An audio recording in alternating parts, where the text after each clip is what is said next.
how to change password in Netflix account. Hello everyone, in this video, I will show you how to change your password in your Netflix account. First, open Google Chrome and search for Netflix. Now click on the first link that appears in the search results. Next, click on the downward arrow in the top right corner of the screen. Here, tap on Account to access your settings. Then, on the left side, click on Security. Now, click on the password.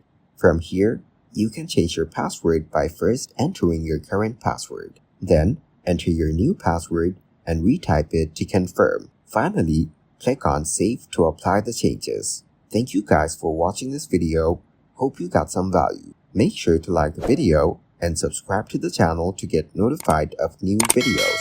See you in the next one.